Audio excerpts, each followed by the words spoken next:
Hello and welcome back to Exploring the Master Key System teachings through positively taking care.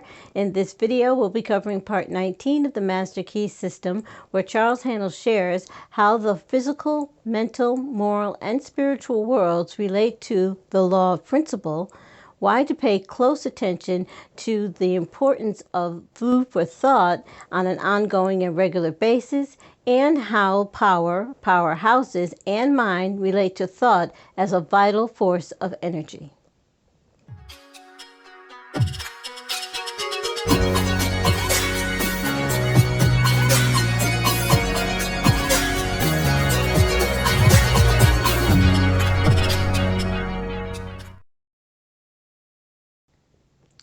Hello and welcome back to Exploring the Master Key System Teachings Part 19.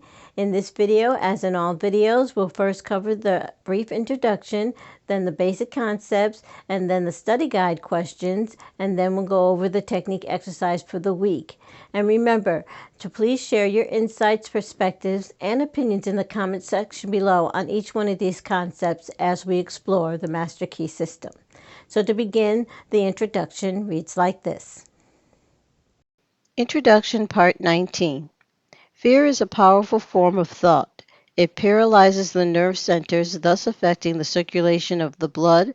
This in turn paralyzes the muscular system so that fear affects the entire being, body, brain, and nerve, physical, mental, and muscular. Of course, the way to overcome fear is to become conscious of power. What is this mysterious vital force which we call power?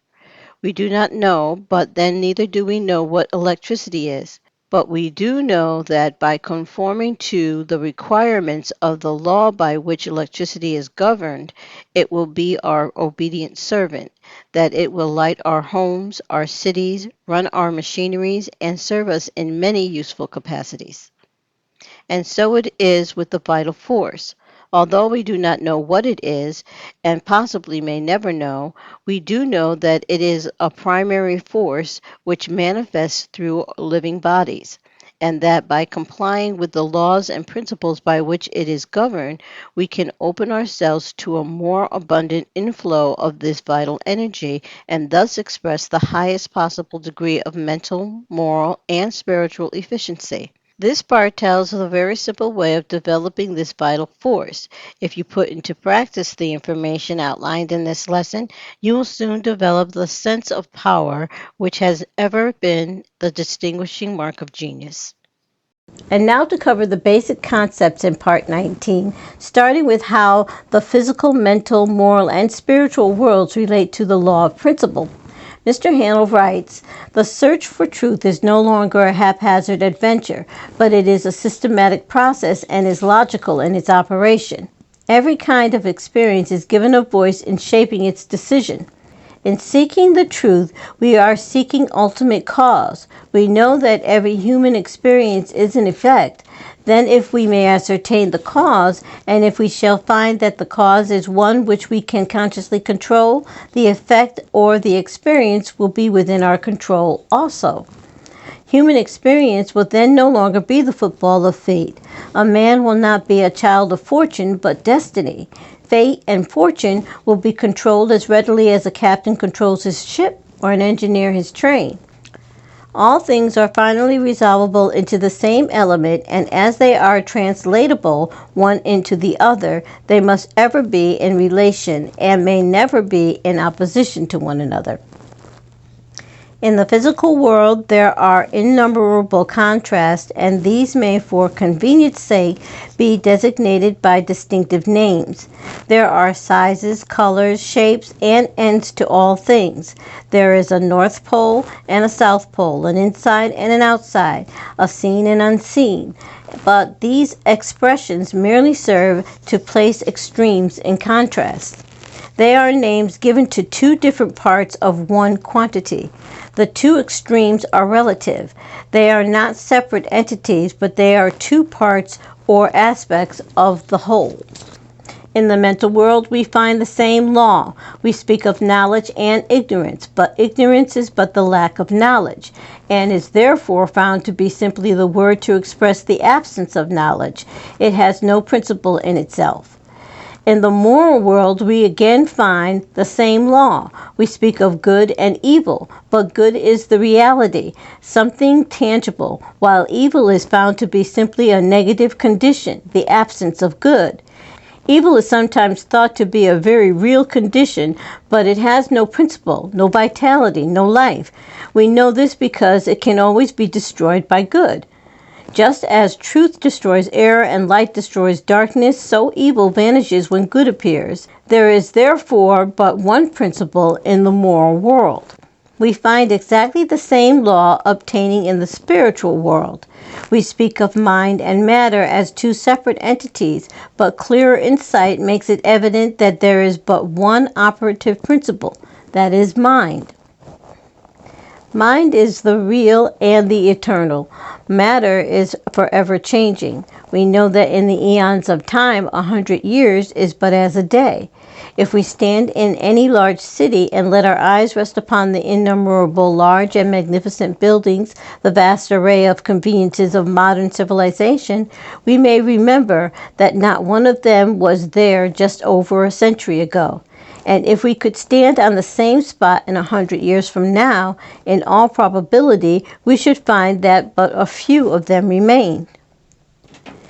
In the animal kingdom, we find the same law of change. The millions of animals come and go. A few years constitute their span of life. In the plant world, the change is still more rapid. Many plants and nearly all grasses come and go in a single year.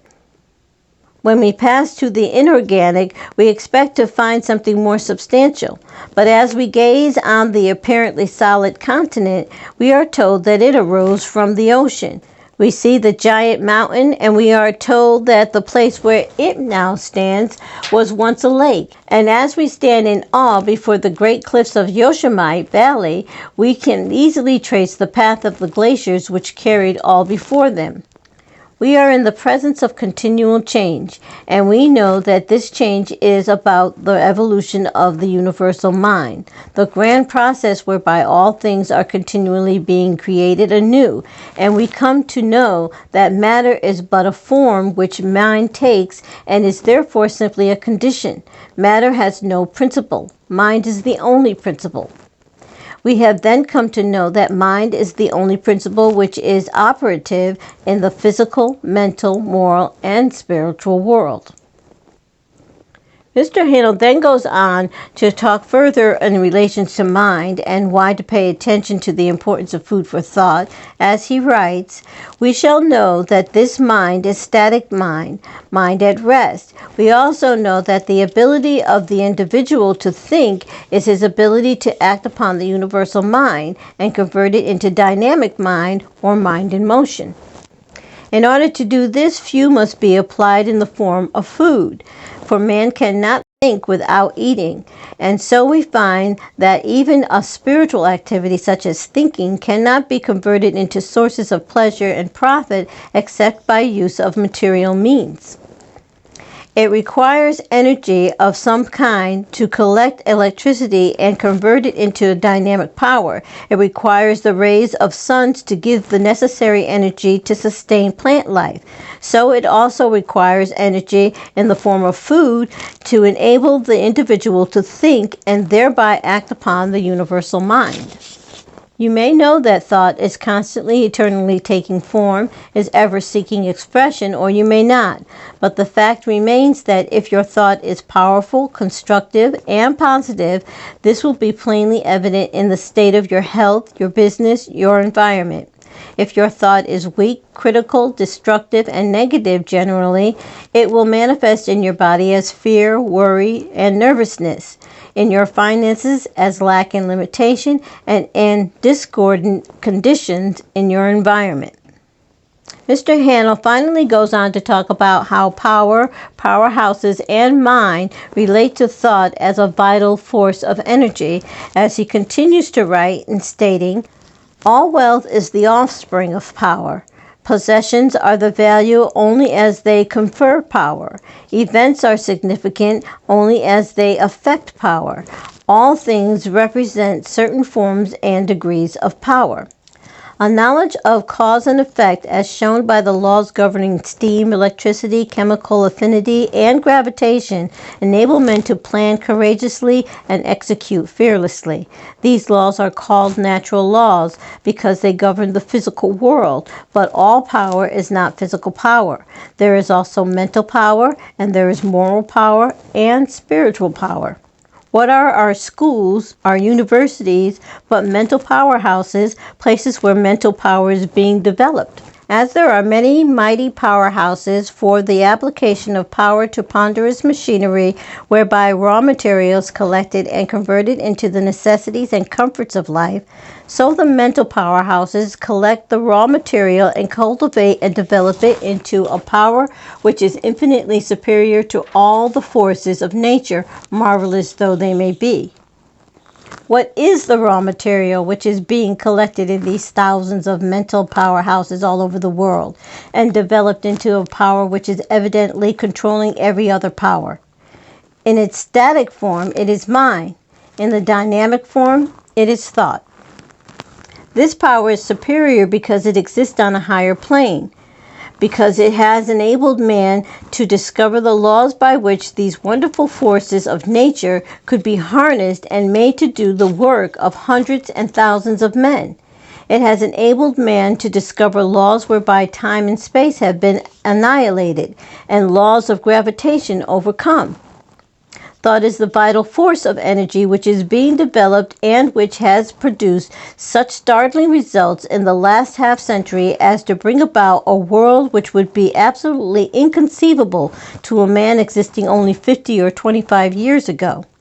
If such results have been secured by organizing these mental powerhouses in 50 years, what may be expected in another 50 years? The substance from which all things are created is infinite in quantity. We know that light travels at the rate of 186,000 miles per second, and we know that there are stars so remote that it takes light 2,000 years to reach us, and we know that such stars exist in all parts of the heavens. We know, too, that the light comes in waves, so that if the ether on which these waves travel was not continuous, that light would fail to reach us. We can then only come to the conclusion that this substance or ether or raw material is universally present. How then does it manifest in form? In electrical science, a battery is formed by connecting the opposite poles of zinc and copper, which cause a current to flow from one to the other, and so provides energy. The same process is repeated in respect to every polarity, and as all forms simply depend upon the rate of vibration and consequent relation of the atoms to each other, if we wish to change the form of manifestation, we must change the polarity. This is the principle of causation. And now to go over some of the study guide questions for Part 19, starting with 183. What is the one creative principle in the physical, mental, and spiritual world? Answer: the universal mind, or the eternal energy from which all things proceed. 184. How are we related to this creative principle? Answer: by our ability to think. 185. How does the creative principle become operative? Answer: thought is the seed which results in action, and action results in form. 186. Upon what does form depend? Answer: upon the rate of vibration. 187. How may the rate of vibration be changed? Answer: by mental action. 188. Upon what does mental action depend? Answer: upon polarity, action, and reaction between the individual and the universal.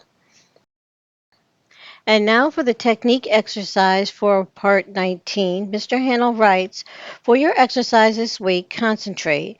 And when I use the word concentrate, I mean all that the word implies. Become so absorbed in the object of your thought that you are conscious of nothing else, and do this a few times every day. You take the necessary time to eat in order that the body may be nourished. Why not take the time to assimilate your mental food? Let the thought rest on the fact that appearances are deceptive, that the earth is not flat, neither is it stationary, the sky is not a dome, and the sun does not move, the stars are not small specks of light, and matter, which was once supposed to be fixed, has been found to be in a state of perpetual flux. Try to realize that the day is fast approaching. Its dawn is now at hand, when modes of thought and action must be adjusted to rapidly increasing knowledge of the operation of eternal principles. And that concludes Exploring the Master Key System Teachings Part 19. Remember to share your thoughts, opinions, and insights in the comment section below, and thank you for watching.